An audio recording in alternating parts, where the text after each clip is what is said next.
This is the Entrepreneurs United podcast with your hosts, John St. Pierre and Rich Hoffmann. John, you and I talked a little bit off air about what it is we want to chat about today. And what we came up with, gang, is we're each going to share 2 or 3 big takeaways that were had in some of the private coaching sessions that John and I are each doing separately. And I'll kick this off. I had a coaching session just this morning, John, when I was talking with someone about they're in a leadership role, and the individual who is a office manager is having a tough time with some personal stuff going on, and they were acting a little belligerent. They were barging in on meetings, and the person said, I really feel like I need to handle this. Can you help me on, like, how do I go about this? And for me, it was going back to some of the training you and I got 25 years ago on conflict resolution. I said, here are 3 simple steps that I think you're going to want to keep in mind. We're going to want to de-escalate the emotion in this conflict. And the number one way we do that is own your contribution to the conflict. And in this case, this particular client, their contribution was they didn't make time for the office manager to be able to share some of their concerns before a meeting they were having. So their meeting was getting interrupted. So number 1 was own your contribution to the conflict. Number 2 is start with when you, and then number 3, go to I feel. So here's how this sounds. Hey, John, I'm sorry. I didn't make time for us to connect before we had the sales meeting. And that's my fault. I need to do better at that. When you end up going in and interrupting the sales meeting multiple times for 5 or 10 minutes for things on your agenda, I really feel like we're not able to pay attention to and work with the concepts that you're bringing. And I trust what you're bringing is really important. And it was. Just, it didn't end up going down in a way where it was okay.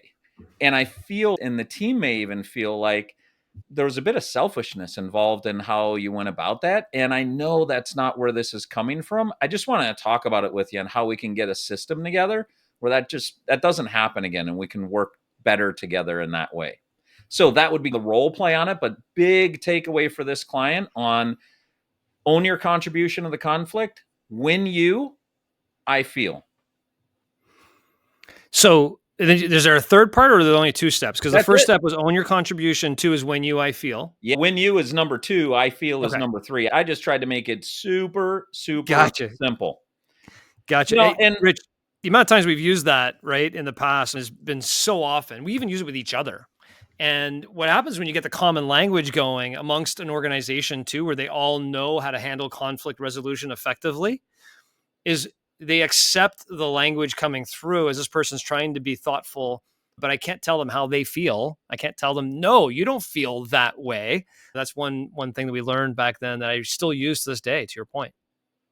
I'll tell you, I wasn't necessarily going to go here, but this same client, I'll share one other thing that we talked about this morning. I think it's a value is this particular person, I'm coaching the successor to the business. They're not the owner of the business.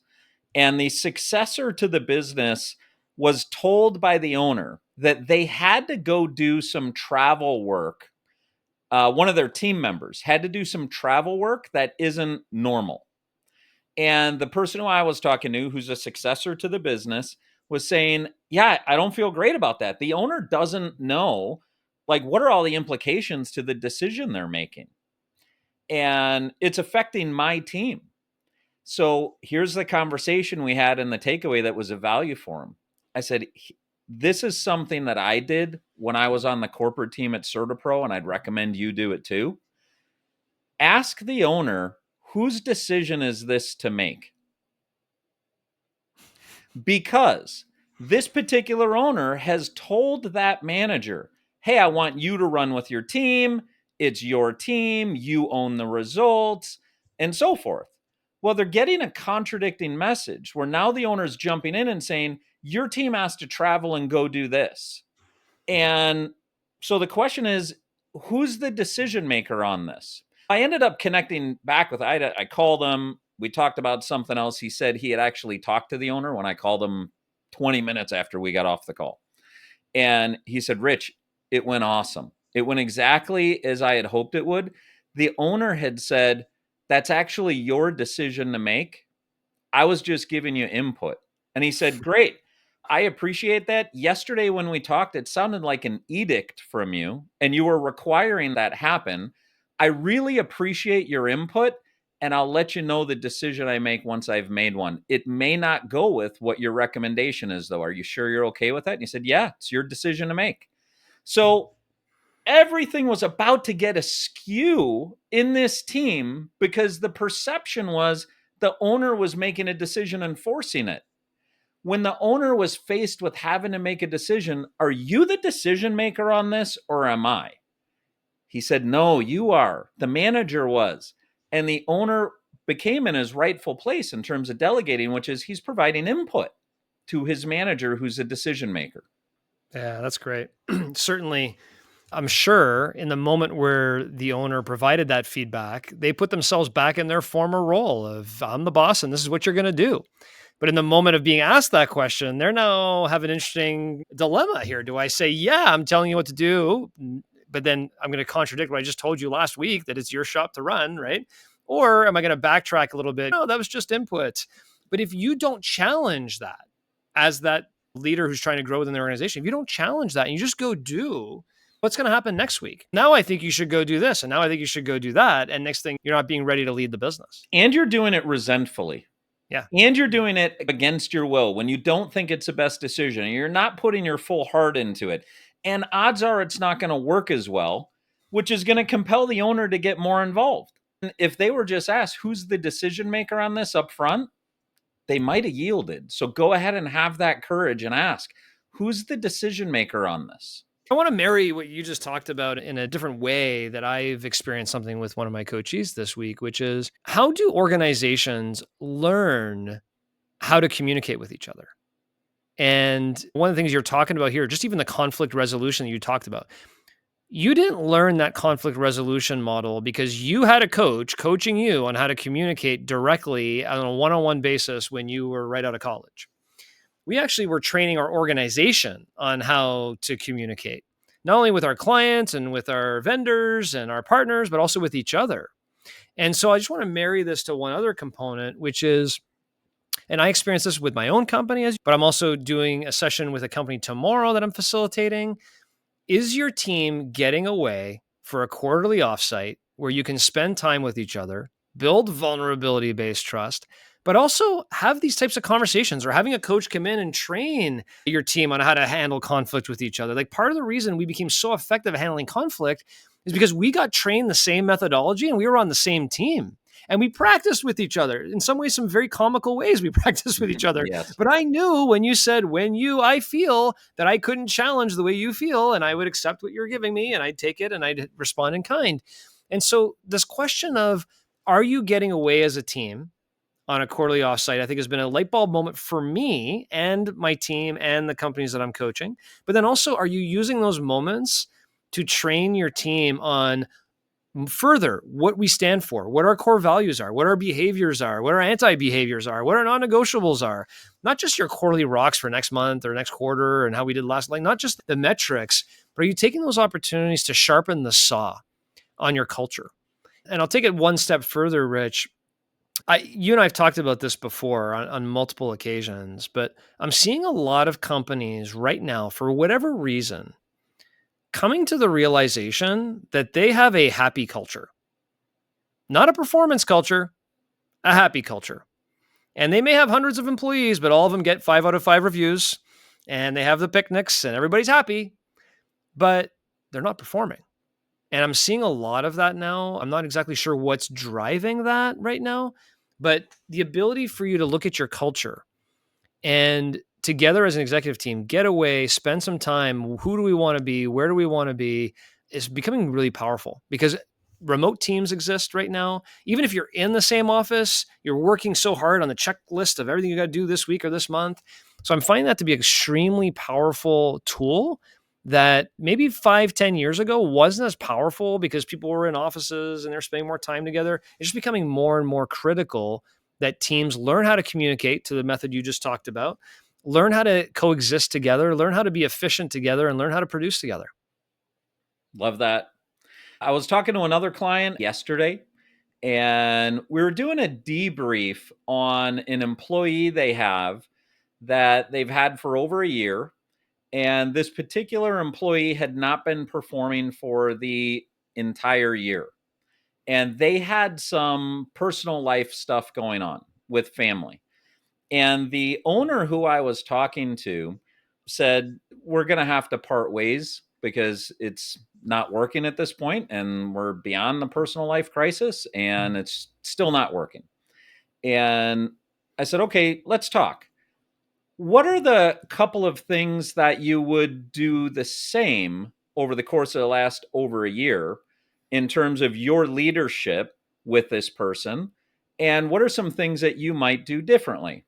Now, John, I got to tell you, it's the owner, they have a manager, and it's the manager's direct report, who's the person who wasn't performing. So I asked the owner in terms of the involvement level and what would he do differently. And what we came up with was this quote that we crystallized. Don't let personal life crisis inhibit introspection, accountability, and problem solving the obstacles which inhibit goal attainment. Here's what that means. In other words, yes, if someone's parent passes away, we should absolutely take the foot off the pedal and give them all the room that they need. I had a parent pass away about a year and a half ago. So or 2.5 years ago. I understand this more deeply than I'd like to. I understand from my experience, you are head in the sand for at least a week, maybe 2, maybe 3, but it's not 2 or 3 months. It's a couple of weeks that just everything is askew and you just need a lot of time to sort life out and the meaning of life. And then after a couple of weeks is given, what we want to do as a leader is start to ratchet the goals up. So for example, if this person normally does 15 of whatever it is per week, they do 15 per week. Of course, they drop to 0 when there's personal life crisis. We want to start back up at, how about doing 3? And at the doing 3 or 4, there's still accountability to do the 3 or 4, even though we're recovering from the personal life crisis. You still have to own your results and be introspective about what you did or didn't do to hit 3 or 4. We still want to problem solve as a leader coming out of personal life crisis with our people. We still need to problem solve. What happened? Why didn't you hit the 3? Now, we're not asking what happened. Why didn't you do the 15? Because we know you're ramping back up into the business world because you had to take a little break because of rightfully personal life crisis. So we want to do that. It's going to provide security to our people as they go from being totally head out of the business to then coming back in and doing 3 in a week, and then maybe doing 6, and then maybe doing 12. And now we're back up to 15, and we can graduate this up. But just because it's coming out of a personal life crisis, it cannot inhibit us from holding accountability, introspection, and doing some problem solving on the goal attainment. Can you repeat the phrase again, please? Yeah. Don't let personal life crisis inhibit introspection, accountability, and problem solving the obstacles of missing goals. Yeah. It also goes back to what I mentioned earlier with performance culture and happy culture. One of the ways that first came around to me was, I remember one of the CEOs of one of my companies was like, I don't necessarily want to hold them accountable because I don't want to cause strain in our relationship. So I'm just going to let this go. And I'm like, what? What are you talking about?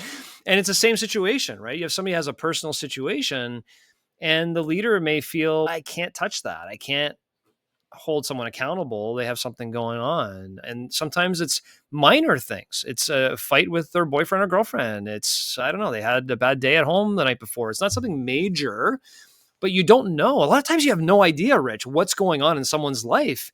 but there's an aura and there's something going on and you're like, and so you give up accountability. You give up having hard conversations or trying to handle a conflict because you're afraid to go into that box to find out what's going on. And therefore you don't address it. Nothing happens. Love that formula. You're right. Everybody has life going on around what they're doing at work. You have to learn how to get those things working together. So just in terms of thinking through it, John, I'm sure I don't mean to persuade you on the way of thinking, but just almost fast forward it. I'm sure you'd agree. Somebody's parent passes away. You're not going to hold them accountable that week. I don't even want them in the office that week. Right. And you're not going to hold them accountable the week after, probably either. Now, I understand everybody has their own timeline. Some people it may take longer, some people it may take shorter. But for at least a couple of weeks, you're investing in, is everything okay? How can I help? How do I show up for you during this time? So sounds like you agree with that. What I also believe you would agree with is week one coming out of no accountability. Are you going to tell them to do 15 just like they did before the personal life crisis? Or their time is still at least 50-50, where they're still in this transition, even if it's just a mental fog, but there may still be things that they're doing physically through their day that they can't be there 100%. So you're not going to require 100% of the results yet. So you're going to set a lower goal, but you're still going to hold them accountable to that lower goal. The compassion is in having the lower goal. The compassion is not in the overextending the absence of accountability. That's not compassionate.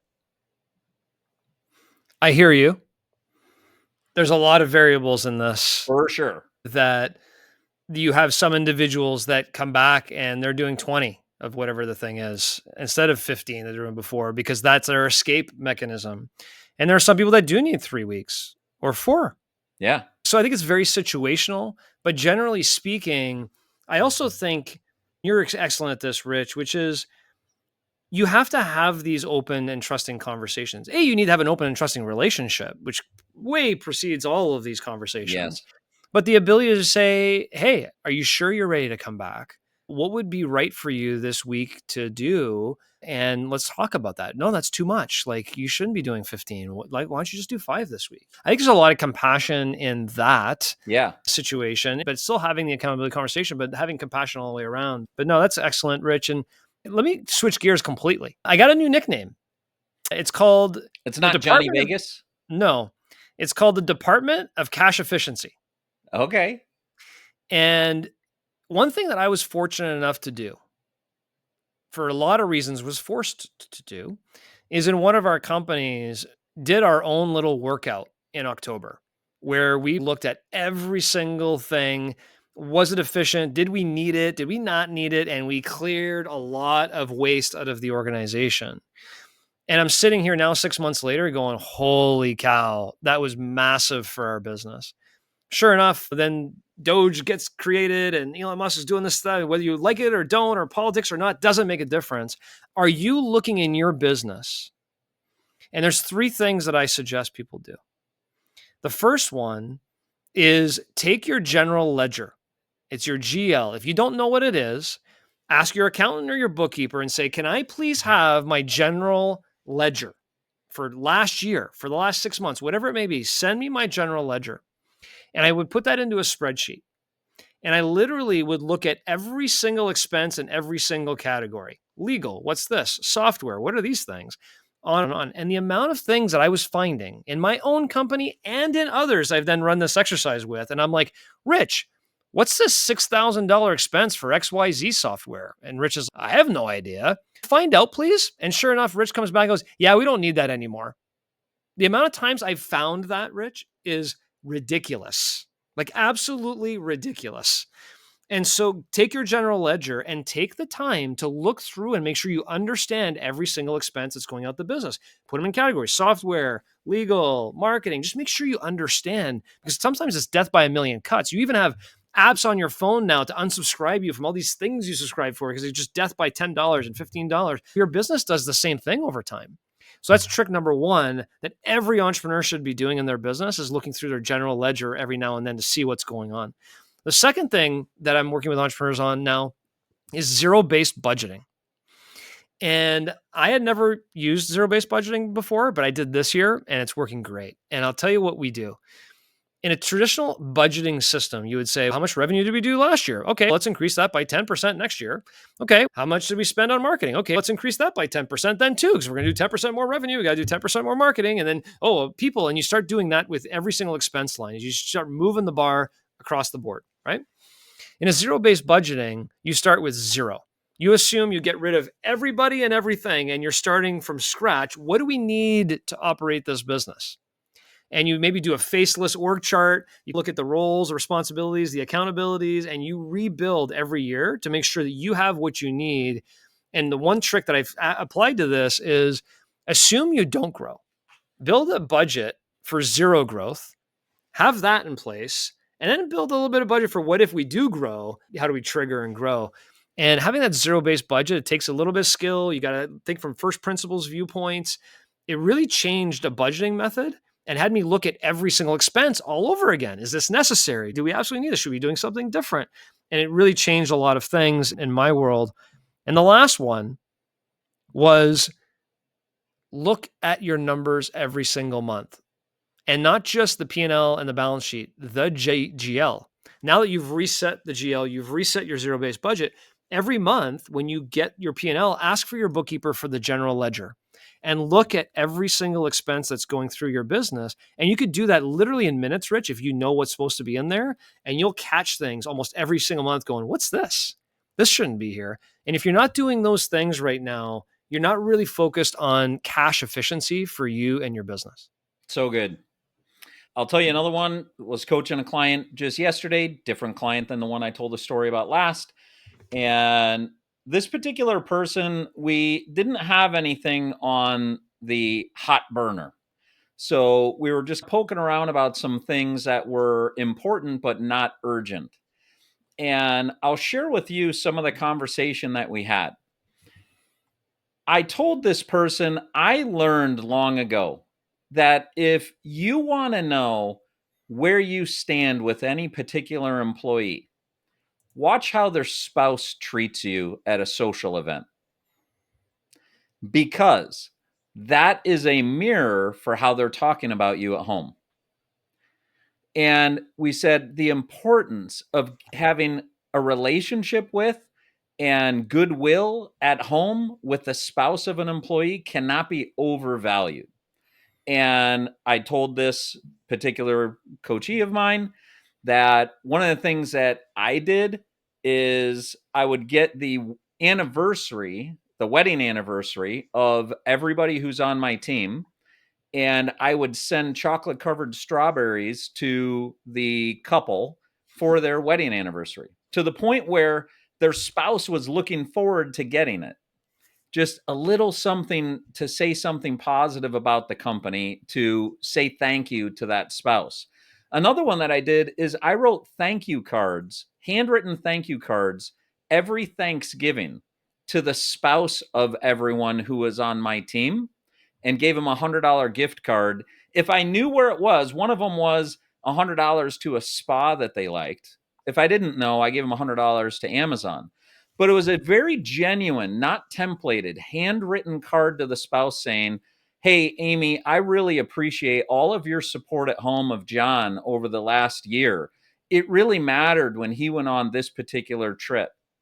And I know you're sacrificing at home and it makes a difference here at work, and wanted you to know that we see what you do for him. Thank you so much. Please take this gift card and spend it on yourself and not John. So that was another example of something that was done. Other things we talked about as options were things like, and this isn't for the spouse, this is just showing up for the individual and a different way, is giving a $25 gift for a work anniversary versus a wedding anniversary. For birthdays, doing something. And just showing up differently, that we really care for our people, and in particular, their spouses. Because again, we cannot overstate. If there's an unhappy spouse, and I'm sure, John, we can't name names and tell too many depth of many stories, but we've both worked with people who have had unhappy spouses with the company, And how much does that impact their work and their happiness? A ton. Yep. So we've got to put some effort in to acknowledge the effort of the spouses of our employees who are performing. Yeah. And I'll tell you what, there's a lot of times that spouses are unhappy with the companies that their spouse works for because the company doesn't treat them correctly, not even the spouse. One of the things that I'd throw in here, Rich, that I've experienced and I recommend to a lot of the entrepreneurs that I coach is I am really getting strongly against recurring planned things like that. Meaning on your birthday, you're going to get a gift card for $25 to Amazon and it feels impersonal. I don't know. Like I get during the holidays, I get a couple of gifts from a bank and an investment advisor. And it kind of, I get it. I don't want chocolate in my house. I eat too much of it anyway. And I look at the card and I go, oh, that's nice. And then I kind of try and get rid of it as fast as I can. But it doesn't mean as much to when I get something from my investment advisor that I didn't plan at all to get. And I'm like, oh my gosh, like you didn't have to do that. Thank you. Oh, wow. That's amazing. And if you really want to show up for people, don't show up in a pre-planned routine. I had my administrative assistant just put those in the calendar and send them out from an automated mail service way. Do it in a way that's special and unique and unexpected. And to me, that is really when it comes from the heart and it means a lot. It's so funny you went there. That was one of the conversations we had yesterday also that prompted this particular client of mine is now, he didn't know all the spouses' names, by the way. And he said he was terribly embarrassed. He didn't even know all the spouses' names of his employees. But this prompted this week, he's getting all the spouses' name. And then by the end of the day on Monday, he's dropping them a handwritten card with a gift card and saying Happy May Day. And May Day, if you look it up, it's an actual holiday, May 1st. And it's actually a labor celebration holiday. So he and I on the call just made up, to your point, on Thanksgiving, somebody might even expect it. Although not a lot of people give Thanksgiving gifts. I still think that's a good one. But we made up May Day because we didn't want to have to wait until November for him to act on this. So he's doing it for May Day and is going to knock the socks off all the spouses. Yeah, that's awesome. Rich, there's a topic that I talk with all of my entrepreneurs about, and I know you do as well. I don't think we have enough time for it today, but it's artificial intelligence. And I don't want to get into specifics, but before you and I even had our conversation today, we were talking about the things you're doing and the things that are going on and some of the courses that are out there. And a lot of entrepreneurs just simply don't have enough time to do some of these things. They're so deep into their business.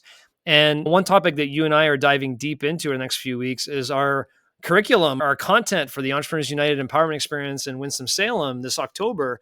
And I can tell you right now, what we're thinking about, and you and I need to flush this around, is a real intensive workshop for entrepreneurs to really dive deep into some of the tools that are out there that can help automate some of the processes with their team, build operational capacity, cut some costs out of their business maybe, and just become a stronger producing machine of whatever they want to produce, marketing, sales, operations, whatever that may be.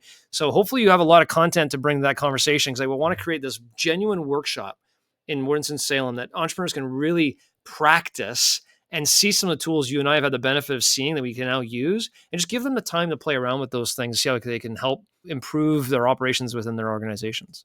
I love that. And you and I know, have both brought it to many of our coaching calls where we will take something that usually takes one of our entrepreneurs an hour to do, and we'll do it with them live and it'll take 7 minutes. Yeah. And there are things that take 10 hours to do, specifically in marketing, that take an hour if you're using AI to help build things. I'll tell you the number one thing, and somebody could do right away. You don't even need the paid for version of ChatGPT. Put in a difficult email that you received either from a client or an employee, coworker, whoever, and ask it to polish up some of your thoughts. So you'll say, hey, here's what I was thinking. I wanted to reinforce that we have standards and that wasn't okay. And I don't appreciate the tone of their email, but I do appreciate them. How do I say that? Can you polish that up in a reply? Yeah. Boom. all of a sudden you get this really nicely written reply. So instead of taking 25 minutes to think through your own emotions and how are you going to say it that doesn't trigger them, and should this be a phone call, how do I do it in a way that I de-escalate the emotion but give them a prompt reply, you get right on the free version. Do it today if you haven't done it yet. It'll help you with difficult emails or even easy emails, even marketing emails. The free version will do it for you.